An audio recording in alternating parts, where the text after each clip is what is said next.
3000 run पूरा करने वाली स्मृति मंधाना बनी है, ठीक है। और भारत की 2 ऐसी महिला हैं क्रिकेटर जो 3000 रन पूरा की है T20 में, तो दूसरे का नाम है हरमनप्रीत कौर।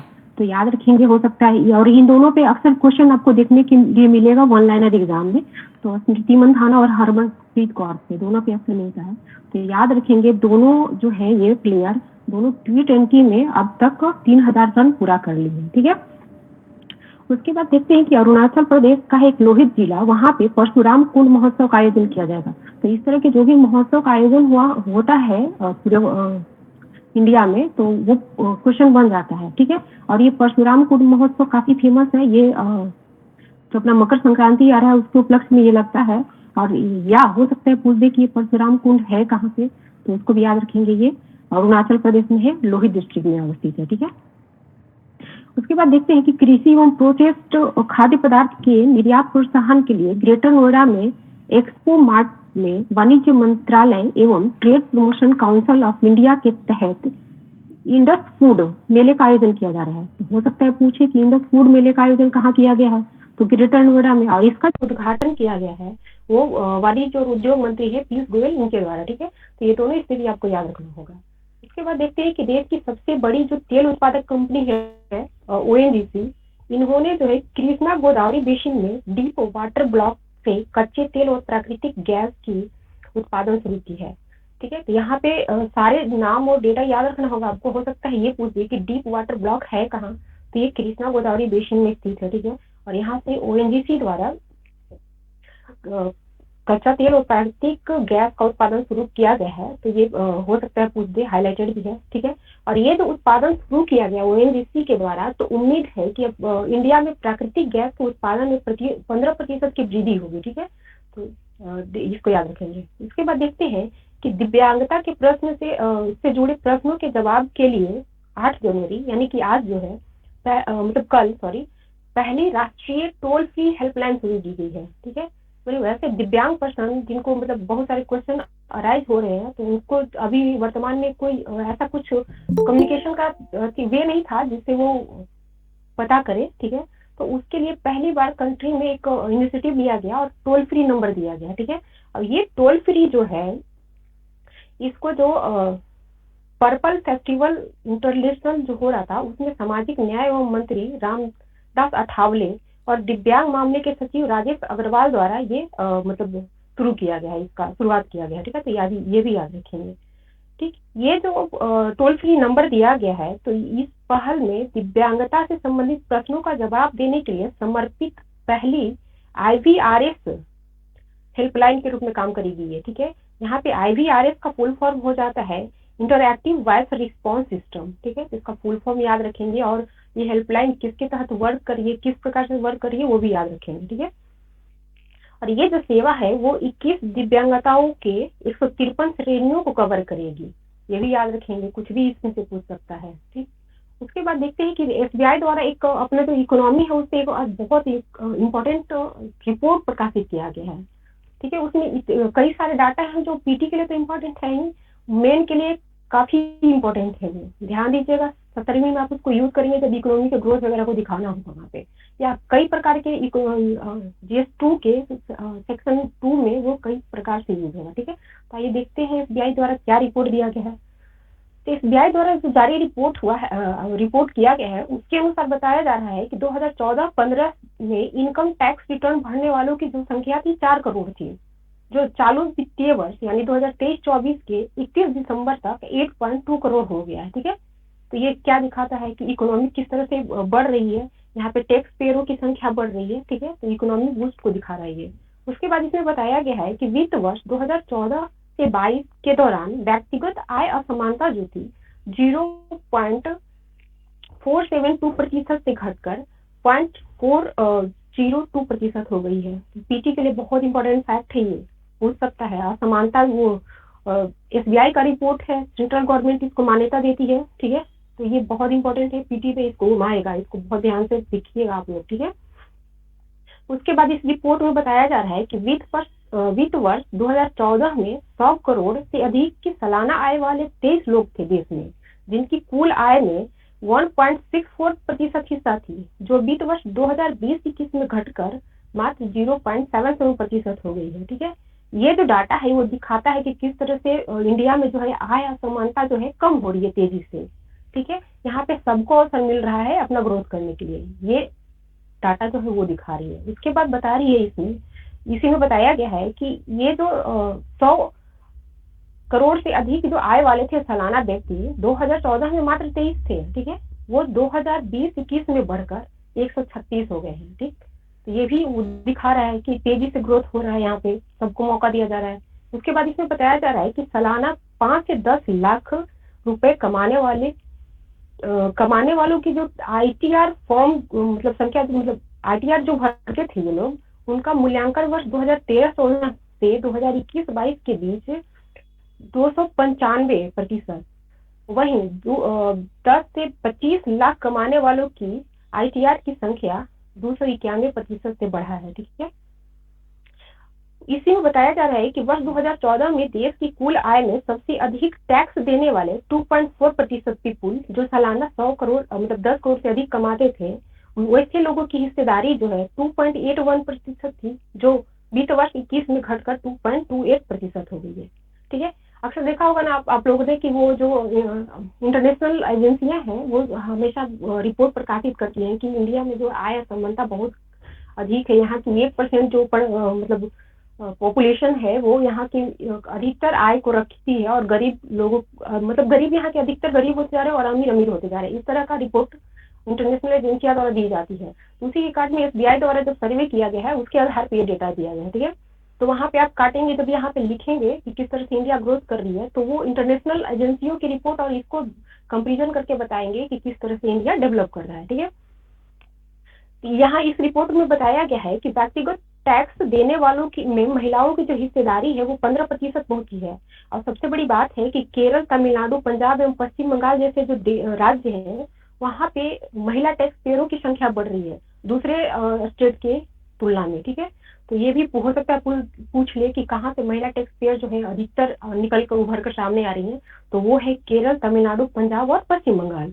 ठीक, इसी रिपोर्ट में बताया जा रहा है कि 2014 में आईटीआर पहल करने वालों में 36.3% की जो सालाना आय थी वो 3.5 लाख थी। ठीक है, मतलब 2014 में जो आईटीआर कर रहे थे वो 36.3% जो कर रहे थे उनका मात्र जो इनकम था वो 3.5 लाख थी। लेकिन 2021-22 में वो जो 36.3% जो टैक्स पे कर रहे थे उनमें से 15.3% की जो इनकम है वो 3.55 लाख से 5 लाख के बीच में हो गई। ठीक है, ये जो टैक्स पे कर रहे थे ना टोटल पॉपुलेशन का 36.3%, तब वो भी कई कैटेगरी में डिवाइड हो गए हैं। ठीक है, तो ये सारा डेटा आपको याद रखना होगा कि कितने परसेंट कितना तक का इनकम करता है। ठीक है, तो इसमें बताया जा रहा है कि 36.33% में से 15.3% जो है उनका इनकम जो है 3.5 लाख से 5 लाख के बीच में है। फिर 15.3% जो नेक्स्ट हुए उनका जो सालाना इनकम है वो 5 से 10 लाख रुपए का है। ठीक है, उसके बाद बताया जा रहा है कि 4.2% ऐसे पॉपुलेशन है जो टैक्स पे कर रहे हैं, उनकी जो इनकम है 10 से 20 लाख है। उसके बाद बताया जाता है इसी में कि 1.3% जो है उनकी इनकम है उनकी इनकम 10 से 50 लाख है। ऐसे पर्सन जो जिनकी इनकम 10 से 50 लाख है और टैक्स पे कर रहे हैं वो जो है टोटल पॉपुलेशन का 1.3% है। उसके बाद बताया जा रहा है कि वैसे पॉपुलेशन जो 1 करोड़ जिनकी इनकम 1 करोड़ है 1 करोड़ तक है और वो टैक्स पे कर रहे हैं वो टोटल पॉपुलेशन का 0.2% है। ठीक है, और वैसे पर्सन जिनका इनकम 1 करोड़ से अधिक है और जो टैक्स पे कर रहे हैं उनका प्रतिशत जो पॉपुलेशन में 0.1% है। तो काफी इंपॉर्टेंट डाटा है ये, इसको सारा कैटेगरी वाइज याद रखना होगा। इसमें से कुछ भी पूछ सकता है आपको पीटी में, पीटी के लिए बहुत अच्छा फैक्ट है ये। ठीक है, उसके बाद इसी रिपोर्ट में बताया गया है, एसबीआई तो बोला है, हम लोगों ने सुना होगा कि कोविड के बाद भारतीय अर्थव्यवस्था जो है के आकार में बढ़ रही थी। ठीक है, तो उसी को इन लोगों ने एसबीआई की रिपोर्ट जो है काटता है, बोलता है कि के आकार में बढ़ रही है इंडिया की इकोनॉमी, तो वो कहना मतलब अनुचित होगा, क्योंकि उसमें जो है आय असमानता को दिखाता है। ठीक है, उसमें दिखाता है कि जो गरीब है वो गरीब होते जा रहे हैं और अमीर जो है अमीर होते जा रहे हैं। तो उसको काटते हुए एसबीआई बोलता है कि यहाँ की जो सूक्ष्म आकार की 19.5% कंपनियां जो है अपनी आय को बढ़ाने में सक्षम हुई है, ठीक है, और ताकि वे छोटे, मध्यम एवं बड़े आकार की कंपनियों के रूप में वर्गीकृत किया जाए उनको, ठीक है। तो हो सकता है पूछ दे कि किस संस्था द्वारा जो है इंडिया का जो के आकार में वृद्धि हो रहा है उसको काटा गया है, तो एसबीआई है। और इसके मतलब इसको नकारने के लिए उन्होंने बताया है कि यहाँ की सूक्ष्म आकार की जो 19.5% कंपनियां हैं वो अपने आय को बढ़ा चुकी है, ठीक। तो इसके आधार पे बोला जा सकता है कि यहाँ पे के आकार की वृद्धि नहीं हो रही है, ठीक है। उसके बाद एक बुक फिर से पॉपुलर हुआ है, कल भी एक बुक काफी पॉपुलर मतलब आया हुआ था, आज भी एक बुक है, ठीक है। ये है anger management, the troubled diplomatic relationship between India and Pakistan, ठीक है।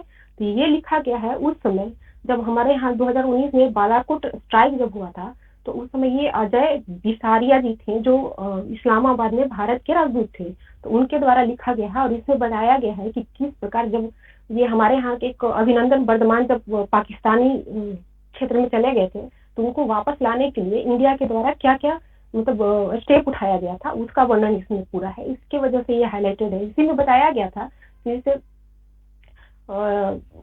जिस रात वो वर्धमान का पता चला कि वो वहां पाकिस्तान में चले गए हैं, तो इंडिया के द्वारा 9 मिसाइलें जो थी वो तैनात कर दी गई थी पाकिस्तान की तरफ। तो इस तरह का स्टेटमेंट आने के वजह से वो काफी हाईलाइटेड हो रहा है पुस्तक, तो इसको याद रखेंगे ये वाले बुक, ठीक है। उसके बाद देखते हैं कि फिल्म मतलब ये कला के क्षेत्र में एक गोल्डन ग्लोब अवार्ड मिलेगा इंटरनेशनल रूप से, तो उसका कल घोषणा किया गया है। और ये जो गोल्डन ग्लोब अवार्ड दिया जा रहा है 2023-24 के लिए, ठीक है, तो ये 81वां है, ठीक। तो ये भी याद रखेंगे, कई बार ये पूछ देता है कि ये केवां संस्करण था, ठीक है, तो 81वां है। इसमें विशेष क्या है कि ओपेनहाइमर काफी फेमस रहा है और बीपीएससी बहुत मतलब लाइक करता है ओपेनहाइमर को। इस पर देखेंगे आप 68 में भी क्वेश्चन था, 69 में भी क्वेश्चन था पीटी में, तो इसको बहुत ध्यान से देखेंगे। इसको काफी 5 पुरस्कार इसमें मिल चुका है, ठीक है। आइए देखते हैं इसमें। और इसके जो निर्माता है वो क्रिस्टोफर नीलोन है, ठीक है। तो इस बार पूछा था शायद 69 में ये क्योंकि और साथ में ये लोग टीचर वाले में भी इसको डाल रहे हैं क्वेश्चन के रूप में, तो बहुत ध्यान से देखेंगे। देखिए इसमें देखते हैं कि क्रिस्टोफर नीलम की जो ओपेनहाइमर है इसको बेस्ट एक्टर, बेस्ट डायरेक्टर और बेस्ट फिल्म सहित कुल 5 पुरस्कार मिला है, ठीक है। साथ ही टीवी सीरीज है सक्सेशन, उसको 4 अवार्ड मिला है। यानी 2 ये जो है एक मूवी है और एक टीवी सीरियल है, उनको सबसे ज्यादा ग्लोबल गोल्डन ग्लोब अवार्ड मिला है, ठीक है। तो ये दोनों काफी फेमस है। अब इसके कई सूचियां हैं, उसको आइए देखते हैं। सर्वश्रेष्ठ अभिनेत्री के रूप में लिली ग्लैडस्टोन को मिला है। ये killers of the flower moon में काम की थी, अभिनेत्री है वहां की, उसको मिला ये। सर्वश्रेष्ठ अभिनेता का पुरस्कार सिलियन मर्फी को मिला है जो ओपेनहाइमर में काम किया था, मुख्य भूमिका में थे ये। फिर सर्वश्रेष्ठ निर्देशक का तो जानते ही ओपेनहाइमर के क्रिस्टोफर नीलोन है, उनको मिला है, ठीक है। फिर सर्वश्रेष्ठ सहायक अभिनेता रॉबर्ट डाउनी जूनियर, ओपेनहाइमर में ही इन्होंने काम किया था, ठीक है। तो इस तरह से आपको कैटेगरी वाइज याद रखना होगा, खासकर जो ओपेनहाइमर से संबंधित पुरस्कार है जिसको दिया गया है वो सारे नाम याद रखना होगा आपको, क्योंकि बीपीएससी पूछेगा इससे, ठीक है। और सबसे बड़ी बात कि इसमें सर्वश्रेष्ठ गाना हमारे यहाँ का ये जो पीएम मोदी का जो सॉन्ग था मिलेट्स के ऊपर, वो भी नॉमिनेट हुआ था बट उसको नहीं मिला है। तो सर्वश्रेष्ठ गाना के रूप में what was I made for, ठीक है, इसको दिया गया है। इसको गाया है बिली इलिश और उनके भाई फिनिस ओ कोलेन ने, और ये मूवी जो है बारबी का गाना है, ठीक है। तो इसको याद रखेंगे क्योंकि इसमें भारत के गाना को भी नॉमिनेट किया गया था, उसके जगह पे इसको मिला है, तो हो सकता है इसके बारे में ही पूछ दे। उसके बाद देखते हैं कि मार्गरेट रॉबी की बारबी ने सिनेमेटिक और बॉक्स ऑफिस पर सफलता के लिए पहला गोल्डन ग्लोब अवार्ड जीता है, ठीक है। मतलब बॉक्स ऑफिस पे सफल सबसे सफल मूवी जो है बारबी को दिया गया है, और पहला ये इसका गोल्डन ग्लोब अवार्ड है, तो ये मतलब याद रखेंगे ये। उसके बाद बेस्ट फिल्म ओपेनहाइमर को मिला है और बेस्ट टीवी सीरीज जो है वो सक्सेशन को दिया गया है, ठीक है। और इसका आयोजन जो है कैलिफोर्निया के लॉस एंजलिस के फॉक्स स्टूडियो में किया गया है, और पहली बार गोल्डन ग्लोब अवार्ड जो है इसी स्टूडियो में 20 जनवरी 1944 को दिया गया था। तो इसकी शुरुआत कब हुई थी वो भी इसमें बताया गया है पेपर में, तो वो भी याद रखेंगे कि 1944 में गोल्डन ग्लोब अवार्ड की शुरुआत की गई थी, ठीक है। उसके बाद देखते हैं कि कल हम लोगों ने देखा था कि एक ब्राजील के फुटबॉलर थे जो प्लेयर के रूप में और कोच के रूप में पहला वैसा पर्सन थे जिन्होंने फुटबॉल विश्व कप जिताया था ब्राजील का, उनका नाम मारियो जगालो था। और आज एक और फुटबॉलर का निधन हुआ जो प्लेयर और कोच दोनों के रूप में ये अपने कंट्री को फुटबॉल विश्व कप जिताया था। ठीक है, तो इनका जो संबंध है वो जर्मनी से है और इनका नाम है फ्रांज वेकेनबाउअर। ठीक है, तो बैक टू बैक दोनों का डेथ हुआ है और दोनों काफी फेमस रहे हैं। तो ये दोनों का नाम याद रखेंगे, फंसाने के लिए हो सकता है दोनों में से किसी को दे दे और आप लोग मिस करके गलत बना दे। ठीक है, उसके बाद देखते हैं कि अमेरिका द्वारा एक चंद्र लैंडर प्रक्षेपित किया गया है कल, यानी 8 जनवरी को। ठीक है, तो ये 51 ईयर के बाद अमेरिका द्वारा जो है चंद्रमा पर एक यान भेजा गया है। तो ये भी काफी पॉपुलर हुआ है, इससे भी क्वेश्चन बनने की संभावना है। और सबसे बड़ी बात है कि ये अमेरिकन मतलब अमेरिका की ये मिशन नहीं है, वहां की जो प्राइवेट कंपनियां हैं उसकी मिशन है ये पूरी तरह से। ठीक है, तो इसको देखते हैं कि ये जो लैंडर बनाया गया है जिसको प्रक्षेपित किया गया है उसको वहां की एक प्राइवेट कंपनी है एस्ट्रोबॉटिक टेक्नोलॉजी, उन्होंने बनाया है। ठीक, और लैंडर के साथ जो यूनाइटेड लॉन्च अलायंस के रॉकेट वाल्कन, मतलब ये जो क्या बोलते हैं ये यूनाइटेड लॉन्च अलायंस है। ठीक है, उसका एक रॉकेट है वाल्कन, उसके माध्यम से लैंडर को प्रक्षेपित किया गया फ्लोरिडा के कैंप केनॉन स्पेस स्टेशन से। ठीक है, तो ये दोनों याद रखेंगे कि दोनों को रॉकेट किसने बनाया था और लैंडर ये जो मून लैंडर है उसको किसने बनाया था। ठीक है, ये दोनों याद रखना होगा। और उम्मीद है कि यह जो लैंडर भेजा गया है कल यानी 8 जनवरी को, वो 23 फरवरी को चंद्रमा पे सॉफ्ट लैंडिंग करेगी। ठीक है, इसका खासियत ये है कि इसके साथ ये जो लैंडर भेजा गया है उसके साथ कुछ सांस्कृतिक धरोहर भी वहां पे भेजी गई है जिसमें कि ह्यूमन बोन, ठीक है, वो मतलब है वहां पे शामिल है। ठीक है, तो मानव अस्थियां इसके माध्यम से भेजी गई है। ये काफी फेमस मतलब इम्पोर्टेंट हो जाता है। हो सकता है पूछ दे कि किस मिशन के माध्यम से मानव अस्थियों को चंद्रमा पर भेजा गया है, तो वह है अमेरिका द्वारा प्रक्षेपित एक मून लैंडर और इसका नाम है पेरीग्रीन मिशन। ठीक, तो ये मिशन याद रखेंगे, पेरीग्रीन मिशन। और अमेरिका द्वारा जो है लास्ट अपना मून अभियान जो है 1972 में किया गया था और वो भी अपोलो 17 भेजा था वहां पे जो लैंड किया था और उस पे 2 अंतरिक्ष यात्री गए थे। ठीक है, तो उसका भी नाम याद रखेंगे क्योंकि दोनों हाईलाइटेड हो चुके हैं इस बार। ठीक, तो वो जो थे जीन जो यात्री 2 वहां पे जो चहलकदमी किए थे मून पर, उनका नाम था जीन सर्नर और हैरिसन स्मिथ। ठीक, ये चंद्रमा पे चलने वाले क्रमशः 11वें और 12वें व्यक्ति बने थे। तो ये दोनों भी काफी फेमस हो चुके हैं इस मून मिशन की वजह से, तो ये दोनों भी याद रखना होगा। ठीक है, क्योंकि सीधा सीधा कुछ भी बीपीएससी नहीं पूछ रहा है आजकल। फिर देखते हैं कि फ्रांस के जो पीएम है एलिजाबेथ बॉर्न, उन्होंने इस्तीफा दे दिया है। ठीक है, और इनकी इस्तीफा गवर्नमेंट के द्वारा स्वीकार कर ली गई है और ये जो इस्तीफा था ये अप्रवासन कानून के विरुद्ध इन्होंने दिया है। ठीक, तो ये और इनके स्थान पे फ्रांस की गवर्नमेंट के द्वारा नया प्रधानमंत्री को नियुक्त किया गया है जो कि एक रिकॉर्ड बना है वहां पे। वहां के जो शिक्षा मंत्री थे गैब्रियल अटल, उनको वहां प्रधानमंत्री के रूप में नियुक्त किया गया है और वो सबसे कम उम्र के फ्रांस के पीएम बनने वाले प्रथम व्यक्ति बने हैं, मात्र 34 ईयर के हैं ये। साथ ही ये पहले समलैंगिक पर्सन है जो फ्रांस के पीएम बने हैं। तो ये दोनों रिकॉर्ड बना है, तो याद रखेंगे। उसके बाद देखते हैं कि 23 फरवरी को रोहतासगढ़ किला जो है अपना कैमूर में, वहां पे रोहतासगढ़ तीर्थ यात्रा सह मेले का आयोजन किया जाएगा और ये 3 दिन तक चलेगा। ठीक है, तो इसमें जो है बिहार झारखंड सहित कुल 13 राज्यों के जनजातीय समुदाय भाग लेंगे, साथ ही नेपाल के भी जनजाति इसमें आएंगे और एक जनजातियों की जो एक भाषा होती है कुरुख, ठीक है, तो इसमें इसका आयोजन किया जाएगा। ठीक है, तो ये हो सकता है ये पूछ दे कि कुरुख भाषा किससे संबंधित है, तो इसको याद रखेंगे आप लोग।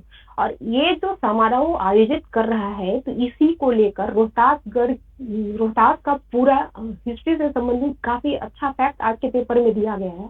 खरवार वंश जो वहां से रिलेटेड है उनके बारे में काफी अच्छा डिटेल है। ठीक है, और ये पेपर में आया है, हाईलाइटेड हो गया है, तो बीपीएससी से क्वेश्चन बनाएगी ही बनाएगी क्योंकि वो लोग खोज खोज के बनाते हैं पेपर से ही और बुक में इतना डिटेल आपको मिलेगा नहीं, तो हो सकता है फंसेंगे। तो आइए इसको देखते हैं।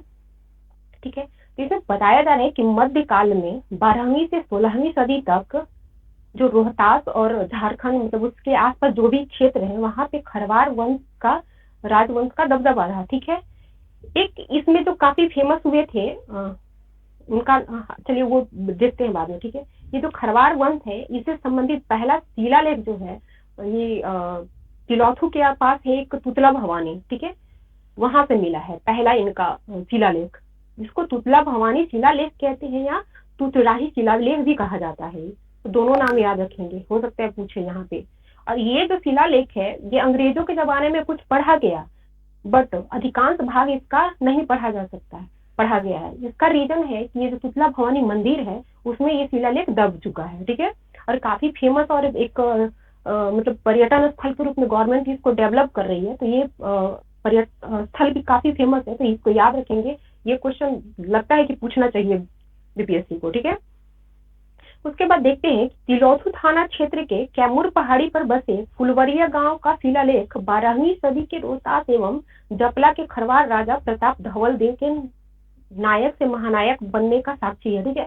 इसमें ये जो शिलालेख मिला है जो 12वीं सदी से रिलेटेड है, तो इसमें बताया गया है कि अंग्रेजों के आने से कई वर्ष पूर्व ये जो अपने ये खरवार वंश के जो प्रतापी राजा है धवल देव, ठीक है, तो इनके माध्यम से पहाड़ों को काट कर रास्ता बनाया गया, ठीक है। तो ये काफी फेमस है। इस शिलालेख का जो खोज है प्रोफेसर किल्हार ने की थी, ठीक है, किंतु सुनिश्चित स्थान नहीं बता पाने के कारण ये जो है इसको मान्यता नहीं दिया गया। लेकिन 2010 में दोबारा केपी जसवाल शोध संस्थान पटना से जुड़े शोध अन्वेषक थे डॉक्टर श्याम सुंदर तिवारी, इन्होंने इसकी खोज की तथा इसे पढ़ा, ठीक है। तो याद रखेंगे कि ये जो शिलालेख है फुलवरिया शिलालेख, उसको पढ़ा है 2010 में केपी ये श्याम सुंदर तिवारी, ठीक है। और ये जो शिलालेख है इस पे जो तिथि मतलब लिखित है उससे मतलब समझ में आता है कि इस शिलालेख को 27 मार्च 1169 को उत्कीर्ण कराया गया है। तो ये डेट भी याद रखेंगे। और इस पे जो भाषा है वो संस्कृत है और लिपि जो है प्रारंभिक नागरी लिपि है, ठीक है। और इस पर पूरे खरवार वंश का वंशावली लिखा हुआ है। तो बहुत इंपॉर्टेंट ये फैक्ट्स निकल कर आया है हिस्ट्री से, ठीक है, और करेंट में इसकी चर्चा हो रही है, तो इसको ध्यान में रखेंगे आप लोग, ठीक है। इसी में बताया गया है कि जो प्रताप धवल देव है इनकी कीर्ति जो है इतनी दूर दूर तक फैली हुई थी कि कन्नौज के जब गढ़वाल राजवंश की जब शासन थी तो पहले इनको नायक की पदवी दी गई, ठीक है, उसके बाद इनको महानायक की पदवी दी गई है। खरवार वंश के सबसे प्रतापी राजा ये है, तो इनसे संबंधित क्वेश्चन बनना पॉसिबल है, ठीक है। और यही रिपोर्ट में बताया गया है कि प्रताप धवल के जो तीसरे पुत्र हैं साहस धवल, ठीक है, तो इन्होंने जो है नृपपति का पदवी धारण की थी। तो कुछ भी पूछ सकता है ना इसमें कि किनको महानायक की पदवी मिली थी और किनको नृपपति की पदवी मिली थी। तो महानायक थे धवल प्रताप देव, ठीक है, और सहस धवल देव थे वो उनको नृपपति की पदवी मिली थी, ठीक है। और ये जो सहस देव थे इनका ताम्रपत्र मिला है शिवसागर प्रखंड के आदमपुर से, ठीक है। तो ये याद रखेंगे, ये काफी इंपॉर्टेंट फैक्ट है, इसको देख लेंगे आप लोग, पेपर आज वो लोग देख लेंगे, उसको रख लेंगे और नोट भी कर लेंगे, ठीक है। उसके बाद देखते हैं कि कल हमने बताया था कि यहाँ के जो सीएम है उन्होंने यहाँ पे खेल मंत्रालय बनाने की घोषणा की है और परसों की थी, यानी 7 जनवरी को की थी, और 8 जनवरी को मंत्रिमंडल द्वारा इसको स्वीकृति मिल गई, ठीक है। तो अब यहाँ पे खेल विभाग का गठन किया जा रहा है और ये जो खेल विभाग बनाया जाएगा प्रदेश का 45वां विभाग होगा, ठीक। यानी कि अभी तक बिहार में 44 विभाग कार्य कर रहे थे, अब 45वें विभाग के रूप में खेल विभाग का गठन किया जाएगा, जिसको मंत्रिमंडल ने स्वीकृति प्रदान कर दी है, ठीक। और इसमें बताया जा रहा है कि जो नया विभाग गठित होगा खेल विभाग, तो ये जो है स्टेडियम का विकास करेगा, साथ में खेल प्राधिकरण की गतिविधियां, खेल विश्वविद्यालय के संचालन के साथ ही खेल संघों के निलंबन का भी काम करेगा, ठीक है। तो ये ध्यान में रखेंगे इसको। और यहाँ के जो कैबिनेट अपर मुख्य सचिव हैं डॉक्टर सिद्धार्थ हैं, ये नाम अक्सर पूछता है, तो ये याद रखेंगे। उसके बाद देखते हैं कि कैबिनेट के द्वारा मधुबनी के फूलपथरा प्रखंड के मदनपट्टी गांव में सुगड़वे नदी पर गेटेड बियर एवं संलग्न इंफ्रास्ट्रक्चर डेवलप करने के लिए 49 करोड़ रुपए का स्वीकृति प्रदान किया गया है। तो यहाँ पे इम्पोर्टेंट हो जाता है ये नदी, ठीक है। बार बार इधर कुछ नदी जो है हाईलाइटेड हो रहा है, तो याद रखेंगे, हो सकता है मैचिंग में पूछ दे कि ये काम किस विषय से संबंधित है, तो ये याद रखना होगा आपको, ठीक है। उसके बाद देखते हैं कि राज्य मतलब कल जो है यहाँ के बिहार के जो है नई आईटी नीति 2024 लागू कर दी गई है। तो इसके तहत 5 करोड़ के न्यूनतम तय पूंजी निवेश वाले आईटी जो भी आईटी यूनिट का जो स्थापना होगा उसमें 30% का एक मुफ्त सहायता दी जाएगी। ठीक है, इसकी जो अधिकतम सीमा होगी 30 करोड़ होगी। साथ ही अगर पंजीकृत बैंक या वित्तीय संस्थानों से लिए गए टर्म लोन पर ब्याज अनुदान की प्रतिपूर्ति की जाएगी।